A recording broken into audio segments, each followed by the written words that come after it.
आज हम आपको लेके आ गए हैं छत्रपति संभाजी नगर, जिसका पुराना नाम औरंगाबाद था। आज हम लेके चलेंगे आपको देवगिरी फोर्ट या दौलताबाद फोर्ट। इसे यादवों की राजधानी तथा दक्कन का गौरव भी कहा जाता था। किले में प्रवेश करते ही आपको किले के दोनों तरफ तोप रखी हुई दिखाई देंगी।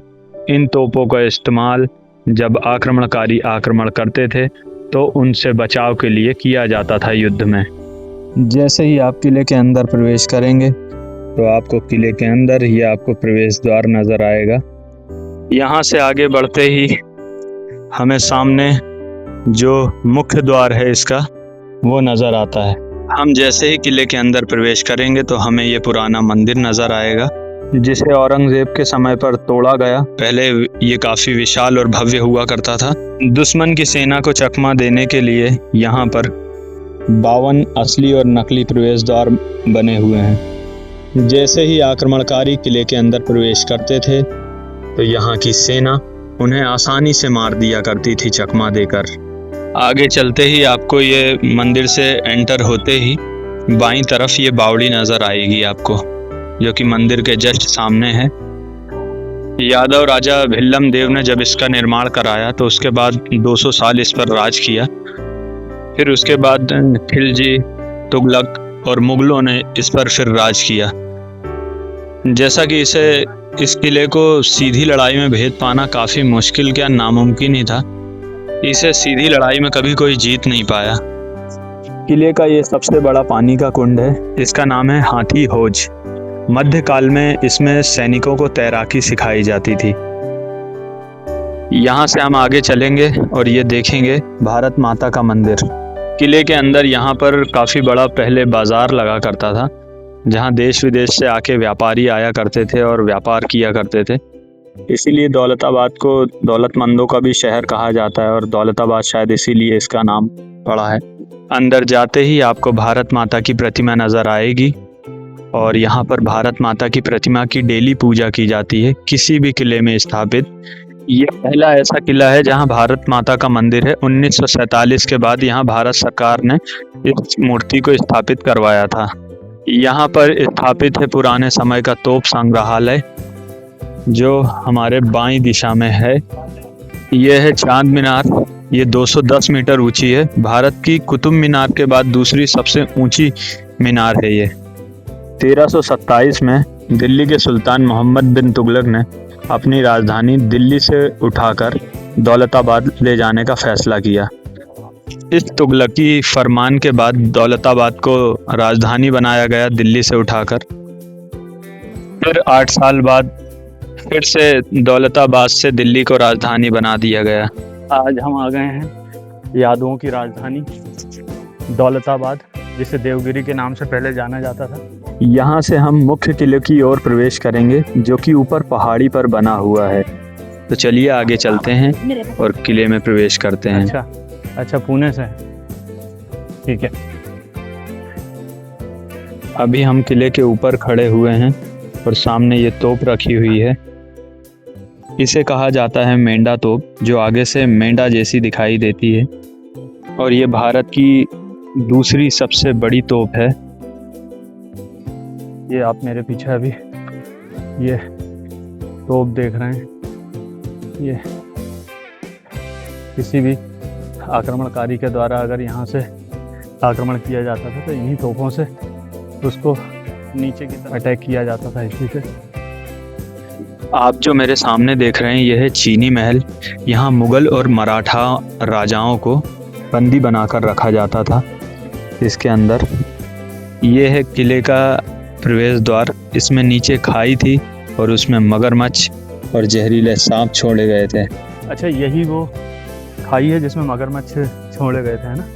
मगरमच्छ और जहरीले सांप, ताकि अगर कोई आक्रमणकारी आए तो पहले इसमें कूदे फिर किले के अंदर प्रवेश करे। और वो प्रवेश कर ही नहीं पाता था क्योंकि पहले इसको क्रॉस करना। आक्रमण होते ही पुल को गिरा दिया जाता था और फिर आप अगर नदी से प्रवेश करेंगे तो आप तो डूब जाएंगे, मगरमच्छ आपको खा लेंगे। अब यहाँ से शुरू होती है किले की भूल भुलैया। ये देखिए, इसमें कई रास्ते और कई जगह से प्रवेश द्वार थे। आप जहाँ से घूम के जाएंगे वहीं घूम के फिर से वापस आ जाएंगे।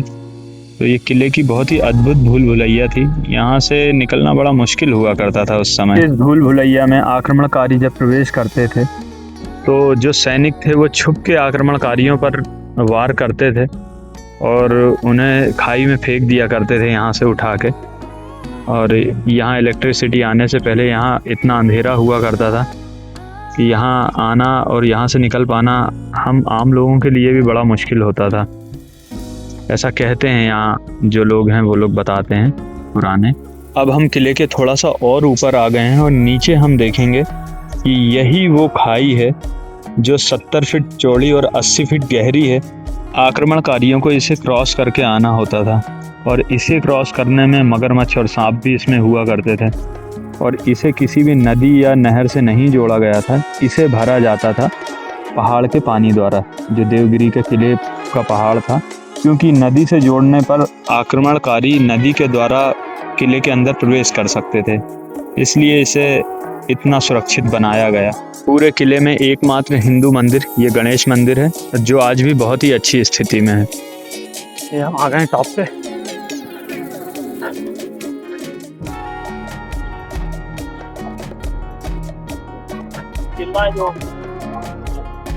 यहाँ से आप देखिए, इसका निर्माण दिल्ली के बादशाह शाहजहां द्वारा करवाया गया था। हम टॉप पे हैं अभी। शाहजहां का काफी समय यहाँ पर बीता था कहते हैं।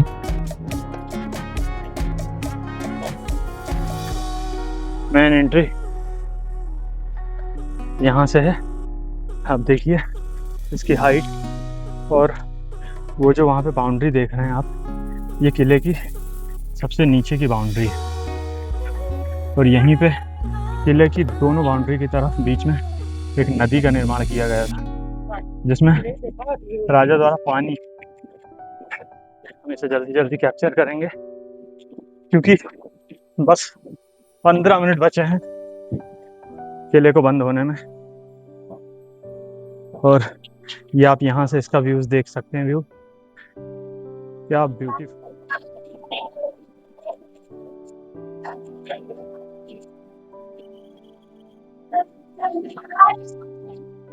किले में नीचे से ऊपर तक के लिए आपको 1.5 किलोमीटर की चढ़ाई चढ़ना पड़ेगा, जो कि काफ़ी खड़ी चढ़ाई है और काफ़ी थका देने वाला है। अगर आप फिट नहीं हैं तो जल्दी जल्दी चढ़ना बड़ा मुश्किल होगा आपके लिए। मैं तो बहुत जल्दी आ गया ऊपर। और यहाँ से आप व्यू देखिए यहाँ से आप।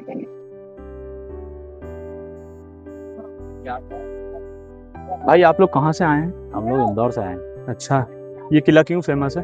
एक किला दौलताबाद का किला है, पुराना नाम इसका। अच्छा, ये यादवों की पुरानी राजधानी है।